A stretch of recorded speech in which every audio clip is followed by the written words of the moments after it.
Hello दोस्तों, good morning. अमन class में आप सभी का स्वागत है। मैं आपको जीके का 2021 का प्रैक्टिस सेट करवाने जा रहा हूँ। ठीक है, जो अब आपका 2021 में प्रीवियस ईयर क्वेश्चन जो पेपर हैं जीके के में आपके 50 क्वेश्चन मैं आपको सॉल्व करवाने जा रहा हूँ अभी के भी। और आपको अगर मेरी वीडियो पसंद आए तो चैनल को सब्सक्राइब करें और लाइक करें। चलिए आइए स्टार्ट करते हैं। देखो, जीके के 50 क्वेश्चन करवा रहा हूँ आपको, वो बहुत ही जो इम्पोर्टेंट है पेपर के लिए। देखिए कि क्या कह रहा है। एक विज्ञान की शाखा जिसके अंतर्गत जीवित एवं जीवाश्म दोनों रूपों में पौधों की परागण और बीजाणु और कुछ सूक्ष्म प्लवक के जीवों से संबंधित अध्ययन को क्या कहा जाता है? पैलिनोलॉजी। देखो, इसके साथ क्या कि कुछ ऑप्शन जो दे रखे हैं इसकी मैं आपको एक्स्ट्रा क्वेश्चन भी बताऊंगा। इसमें विज्ञान की शाखा के अंतर्गत जीवित एवं जीवाश्म दोनों के रूपों में पौधों की परागण, बीजाणु और कुछ सूक्ष्म लवकों का अध्ययन किया जाता है, जिसको बोलते हैं जैसे डेंड्रोलॉजी होता है। डेंड्रोलॉजी में क्या होता है? काष्ठी पौधों का अध्ययन करना। एथनोबॉटनी आदिवासियों द्वारा पौधों के उपयोग का अध्ययन करना, मतलब एक क्षेत्र के पौधों का अध्ययन करना। पैलियोबॉटनी क्या होता है? भूगर्भीय संदों से प्राप्त पौधों की पुनर्प्राप्ति और पहचान करना। अब देखिए सेकंड क्वेश्चन, कह रहा है उभयचर के अध्ययन से संबंधित प्राणी विज्ञान की जूलॉजी की शाखा जो होती है, जूलॉजी की शाखा को कहते हैं हर्पटोलॉजी। उभयचर के अध्ययन से संबंधित प्राणी विज्ञान की जो जूलॉजी की शाखा होती है उसको कहते हैं हर्पटोलॉजी। ठीक है। इथोलॉजी क्या होता है? जंतुओं के व्यवहार का अध्ययन करना। मैमोलॉजी स्तनधारियों का अध्ययन करना। मॉर्फोलॉजी पादपों और जंतुओं का आकारीय संरचना। वर्ष 1919 में स्थापित दृश्य कला शिक्षा और अनुसंधान के लिए प्रख्यात संस्था कला भवन किस राज्य में स्थित है? पश्चिम बंगाल में स्थित है। 1919 में क्या हुआ था कि कला में शिक्षा और अनुसंधान के लिए जो कला होती है भवन आपके पश्चिम बंगाल में स्थित है। इसकी स्थापना रविन्द्रनाथ टैगोर ने की थी। तवांग और ल्हासा को जोड़ने वाली दर्रे का क्या नाम है? तवांग और ल्हासा को जोड़ने वाला तो बोलोगे आप बॉम्बला दर्रा। बॉम्बला दर्रा क्या आपकी ये जो पड़ता है पर्वत और पहाड़ी में स्थित आपका निचला भाग जिससे होकर स्थल मार्ग गुजरता है, दर्रा कहलाता है। दर्रा जो है पर्वत की श्रेणी से होकर गुजरता है। अरुणाचल प्रदेश के प्रमुख दर्रे बॉम्बला दर्रा, यांगयाप दर्रा, दिफू दर्रा। तीनों अरुणाचल प्रदेश में है, बॉम्बला दर्रा, यांगयाप दर्रा और दिफू दर्रा। जिसमें से बॉम्बडिला दर्रा तो तवांग और ल्हासा को आपस में जोड़ता है और यांगयाप जो दर्रा के पास ही ब्रह्मपुत्र नदी में भारत में प्रवेश करती है। यहीं से चीन के लिए मार्ग गुजरता है। और दिफू दर्रा अरुणाचल प्रदेश के पूर्व में आपके म्यांमार और चीन की सीमा पर स्थित है। अब क्वेश्चन आपका ये पूछा जाएगा कि दिफू दर्रा किस राज्य में स्थित है, तो आप बताओगे अरुणाचल प्रदेश में स्थित है। और दिफू दर्रा दो देशों के बीच की मतलब कि किस आपकी चीन की सीमा पर लगता है, तो बताओगे म्यांमार और चीन की सीमा पर लगता है। किस राज्य के स्थानीय शिल्पकारों को पौष मेले में अपने लोक नृत्य, संगीत, भोजन और संस्कृति को प्रदर्शित करते हुए देखा जा सकता है, तो बोलोगे पश्चिम बंगाल में। पश्चिम बंगाल में शिल्प मेले जो पौष मेले जो होते हैं आपके लोक नृत्य, संगीत हो गया, भोजन हो गया, संस्कृति प्रदर्शित करते हुए देखा गया है। यहाँ पर जो सबसे फेमस आप बताओगे यहाँ पर दुर्गा पूजा। दुर्गा पूजा जो होती है आपकी सबसे फेमस यहाँ पर होती है। ठीक है। और दूसरा आपकी एक बात करेंगे, दुर्गा पूजा होगी आपकी, लक्ष्मी पूजा होगी, लक्ष्मी पूजा हो गई। और आप बोलोगे गंगा सागर मेला, गंगा सागर मेला यहीं पर आपका लगता है पश्चिम बंगाल में। तैमूर द्वारा ईस्वी में दिल्ली पर किए गए आक्रमण को तुगलक साम्राज्य के अंत में देखा गया।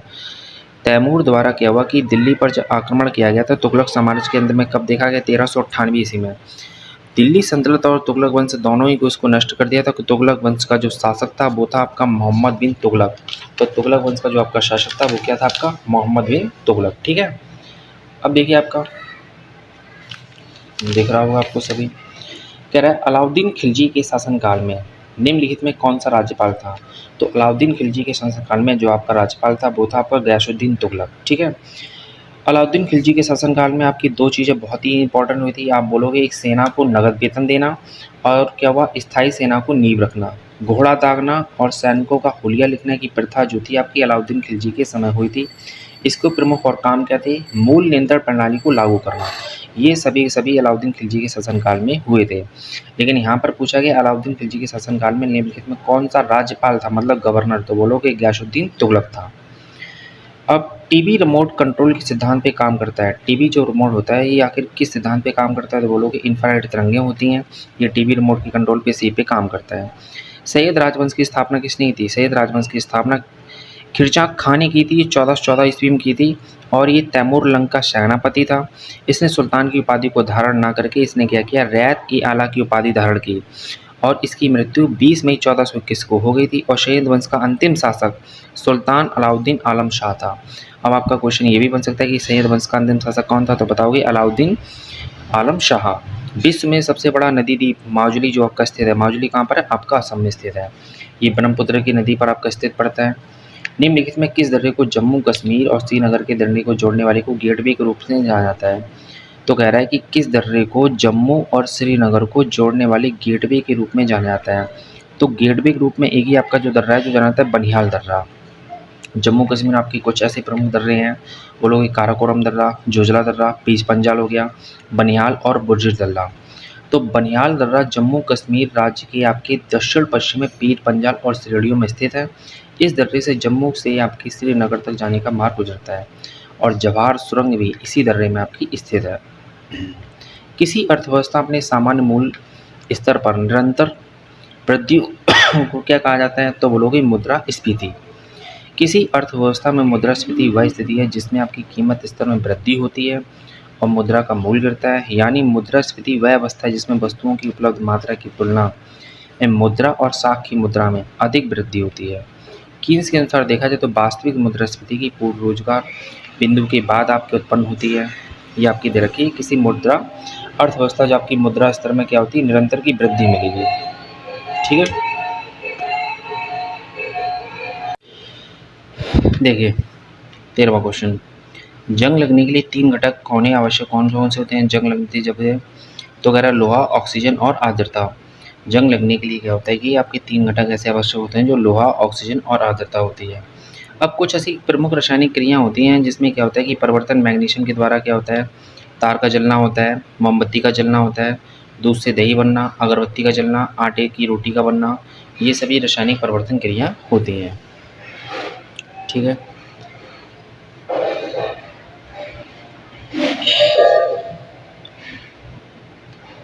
अब देखिए भारतीय संविधान का कौन सा अनुच्छेद सभी नागरिकों के लिए समान न्याय और मुफ्त कानूनी सहायता प्रोत्साहित करता है।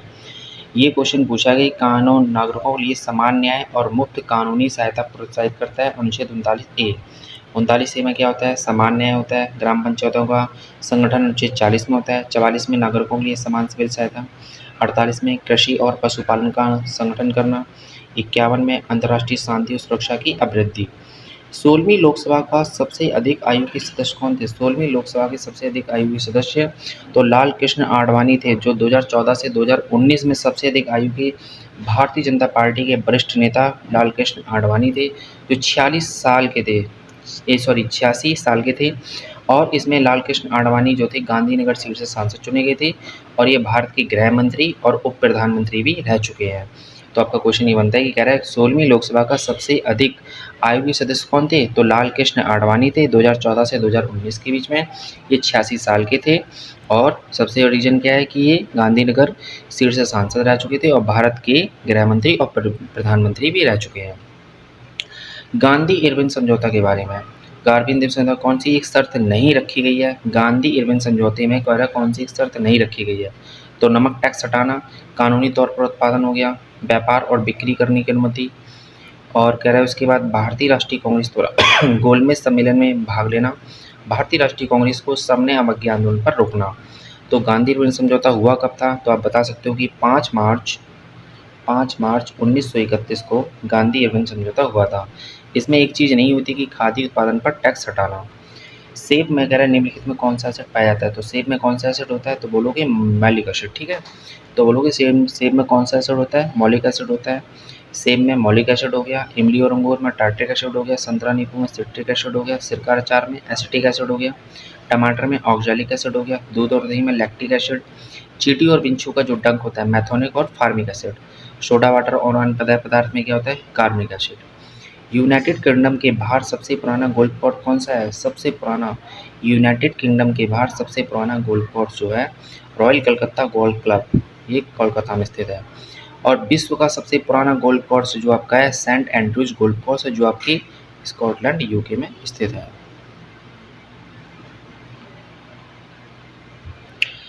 बैरिएट्रिक सर्जरी किसी व्यक्ति के किसी परिवर्तन में लाती है, तो बैरिएट्रिक सर्जरी पाचन तंत्र को होती है।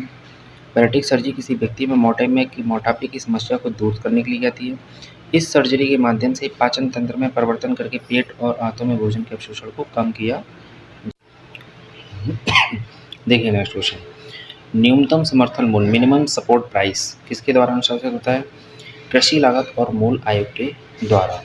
न्यूनतम समर्थन जो मूल्य होता है, मिनिमम सपोर्ट प्राइस जो होता है, किसके द्वारा अनुशंसित होता है? कृषि लागत और मूल आयोग के द्वारा। ठीक है,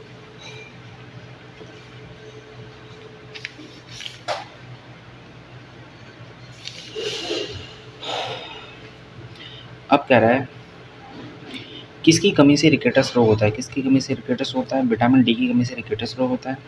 बच्चों की विटामिन डी की कमी से बच्चों में रिकेटस रोग और वयस्क जितने भी होते हैं उसमें ऑस्टियोमलेशिया नामक रोग हो जाता है, जिसमें पैर की हड्डियों की टेढ़ी हो जाना और कमज़ोर हो जाना इसका होता है विटामिन डी की वजह से।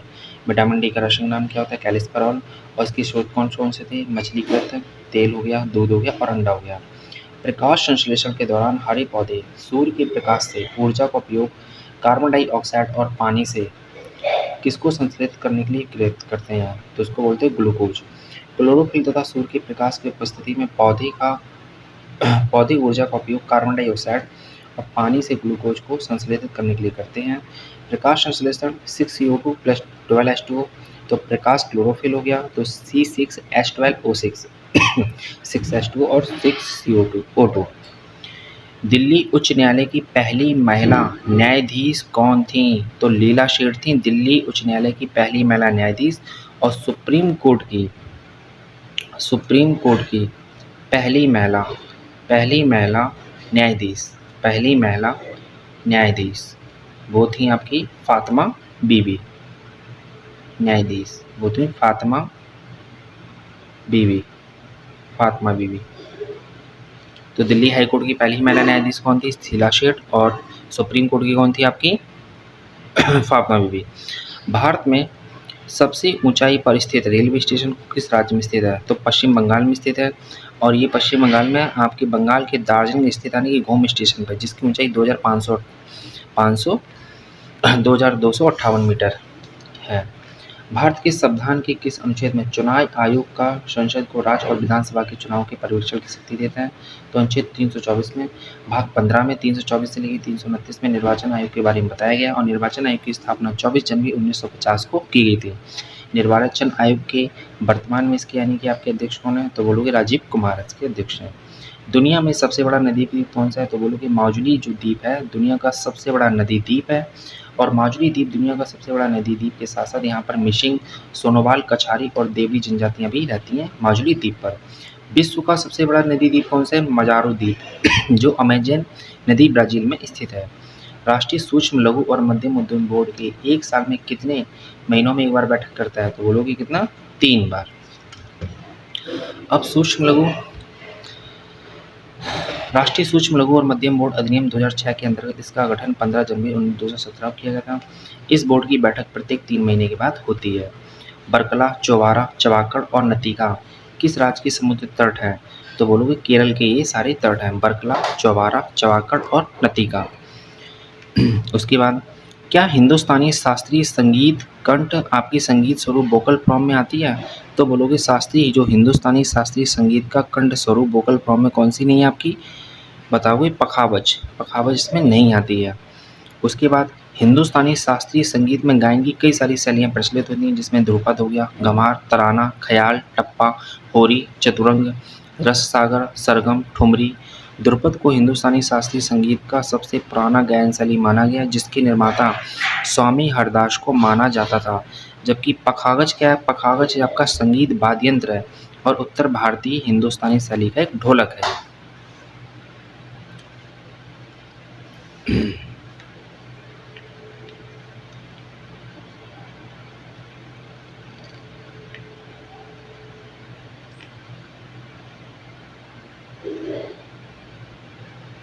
अब देखिए क्वेश्चन नंबर 30, कौन सा एक विल्सन रोग का लक्षण नहीं है? विल्सन रोग का कौन सा एक लक्षण नहीं है? रतौंधी जो रोग होता है विल्सन रोग का लक्षण नहीं होता है। रतौंधी जो होता है विटामिन ई की कमी से होने वाला रोग है, जिसको रात में दिखना बंद हो जाता है। विटामिन ई का रासायनिक नाम क्या है? रेटिनॉल बोला जाता है। ये विल्सन रोग का लक्षण नहीं है। बाकी सारे आपके विल्सन रोग के लक्षण हैं। पैरों और पेट में फ्लूइड बनना, बोलने और निगलने और शारीरिक संबंध में समस्याएं होती हैं, अनियंत्रित गतिविधियां और मांसपेशियों में अकड़न भी होती है। 1556 में मुगल साम्राज्य का सिंहासन किसे प्राप्त हुआ था? तो बोलोगे अकबर को प्राप्त हुआ था। इस पे क्या हुआ था कि मुगल साम्राज्य अकबर को 1556 में प्राप्त हो गया था। 14 फरवरी 1556 को पंजाब के कालानौर नामक स्थान पर हुआ और जलालुद्दीन मोहम्मद अकबर बादशाह शाही गाजी की उपाधि पे ये सिंहासन बैठ गया। खजुराहो मंदिर किस राज्य में स्थित है? मध्य प्रदेश में खजुराहो स्थित है।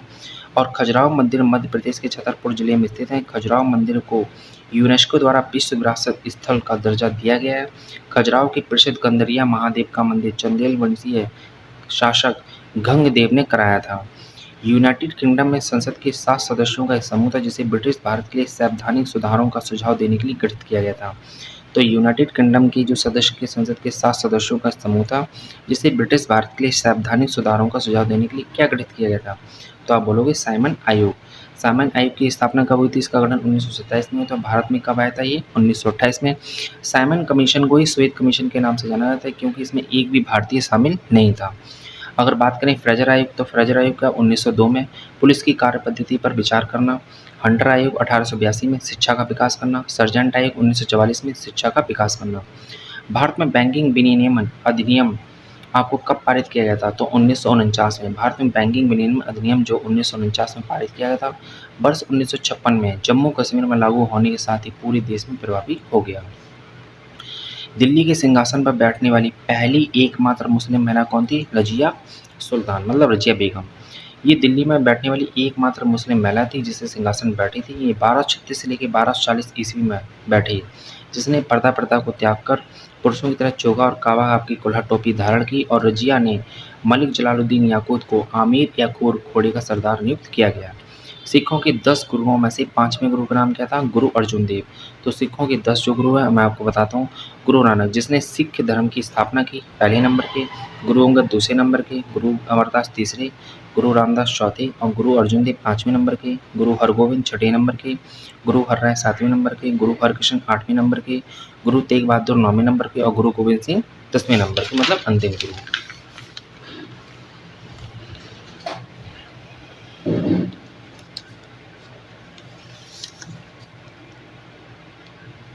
अब देखिए साथिस कह रहा है कृष्णा नदी पर अलमट्टी बांध आपकी किन राज्यों के बीच में विवाद का एक विषय बता। कृष्णा नदी पर जो अलमट्टी आपका बांध है किन राज्यों के बीच में विवाद का सबसे बड़ा विषय बना?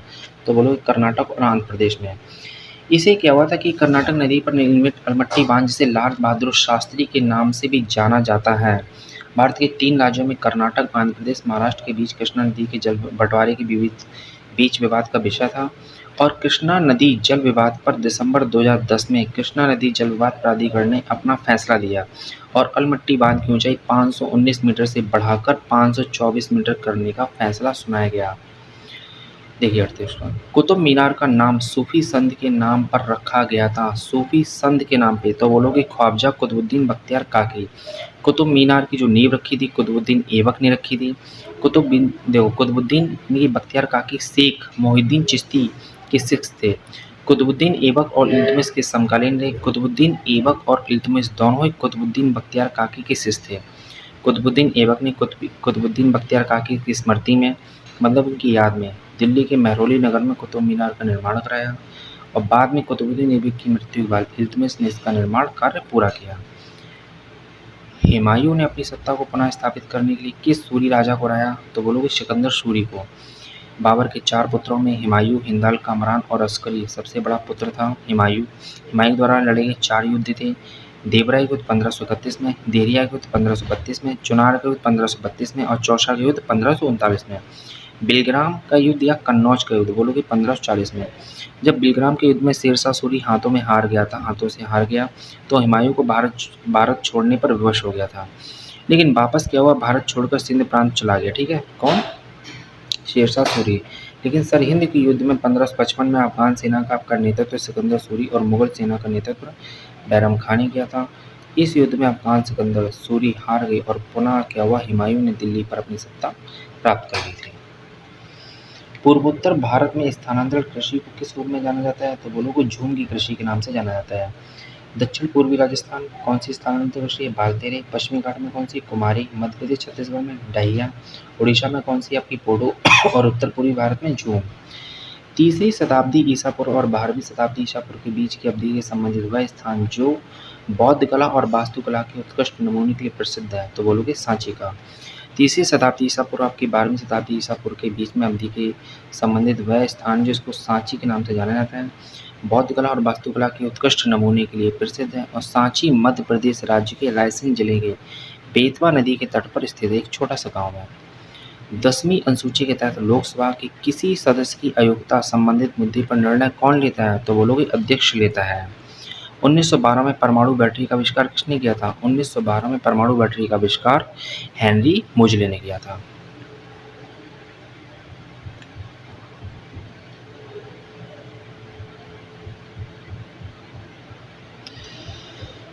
देखिए 44 क्वेश्चन कह रहा ऊष्मा गतिकी के प्रथम दो नियमों को संहिताबद्ध किया गया और नियम निष्कर्ष निकाला गया कि ताप का निरपेक्ष शून्य -273.15 डिग्री सेंटीग्रेड है। इसके लिए उन्हें केल्विन तापमान स्केल के नामकरण के साथ सम्मानित किया गया। तो उनका क्या नाम था? थिलमैन विलियम थॉमसन। लॉरेंज वक्र क्या दर्शाता है? बहुत इंपॉर्टेंट क्वेश्चन आपके पेपर में आते हैं, बार बार इस साल भी पूछा जा सकता है। तो लॉरेंज वक्र क्या दर्शाता है? आय वितरण को ये दर्शाता है। अमृतसर में स्वर्ण मंदिर के नाम से विख्यात विश्व प्रसिद्ध हरमंदिर साहिब का निर्माण किसने कराया? तो गुरु अर्जन देव ने कराया था। सिखों के 5वें नंबर के गुरु कौन थे? गुरु अर्जन देव थे। किस पोषक तत्व की कमी से रतौंधी रोग होता है? मैंने अभी पिछले क्वेश्चन बताया कि बोला है इसको विटामिन ए की कमी से, और इसका नाम क्या होता है? रेटिनॉल। तो विटामिन शब्द का प्रयोग किसने किया था? सी फंकी के द्वारा 1912 में किया गया था। विटामिन एक कार्बनिक पदार्थ होते हैं। विटामिन हमें खाद्य पदार्थों से प्राप्त होते हैं और मानव यकृत में विटामिन ए की काफ़ी मात्रा संचित रहती है।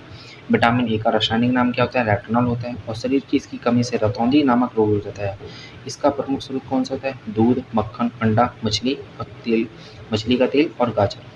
किसके शासनकाल में चीनी यात्री हेनसांग भारत आया था? तो बोलोगे हर्षवर्धन के शासनकाल में आया था। कब? 630 से लेकर 643 ईस्वी के मध्य आया। 15 सालों तक ये भारत में रहा और बिहार के नालंदा विश्वविद्यालय से शिक्षा ग्रहण की। इस हेनसांग के भ्रमण को वृत्तांत CU के नाम से जाना जाता है। और चीन से आने वाले अन्य प्रमुख यात्री फायान चंद्रगुप्त द्वितीय विक्रमादित्य के समय में आया था और संगयुन के समय में इतसिंह और 7वीं शताब्दी में भारत आए थे। पृथ्वी पर सबसे बड़े उल्कापिंड प्रभाव के परिणाम स्वरूप डायनासोर के विलुप्त होने का सिद्धांत किसकी देन है? तो बोलोगे लुईस अल्वारेज की। पृथ्वी पर एक बड़े उल्कापिंड प्रभाव के परिणाम स्वरूप डायनासोर के विलुप्त होने का सिद्धांत लुईस अल्वारेज की देन है। प्रोफेसर केलर के अनुसार क्या हुआ कि उल्कापिंडों की टक्कर के अलावा कई पर्यावरणीय बदलाव और आपके ज्वालामुखी विस्फोट के कारण भी डायनासोर विलुप्त हो गए थे। कह रहा मीथेन गैस को पृथक करने वाला पहला व्यक्ति कौन था जिसने पाया कि हवा के साथ मिश्रित मीथेन को बिजली की चिंगारी से विस्फोट किया जा सकता है? तो बिजली की चिंगारी से विस्फोट किया जा सकता है, वो कौन था? आपकी अल्सेंडर वोल्टा, इन्होंने किया था। ठीक है, मीथेन गैस को पृथक करने वाला पहला व्यक्ति कौन था जिसने पाया कि हवा के साथ मिश्रित मीथेन को बिजली की चिंगारी से विस्फोट किया था? उसका नाम क्या था? अल्सेंडर वोल्टा नाम था।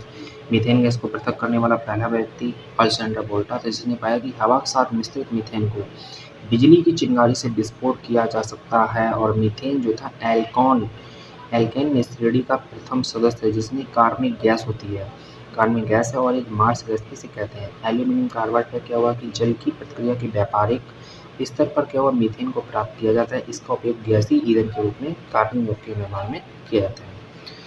और देखो आप लोगों को अगर मैंने आपको 50 क्वेश्चन कराए हैं और सारे आपके इंपॉर्टेंट क्वेश्चन हैं, 2021 में पूछे गए हैं। और आप लोगों को अगर मेरी वीडियो पसंद आई तो इसको सब्सक्राइब कीजिए, चैनल को लाइक करिए और आपको मैं नेक्स्ट बहुत जल्दी कराने वाला हूँ आपको। ठीक है, नेक्स्ट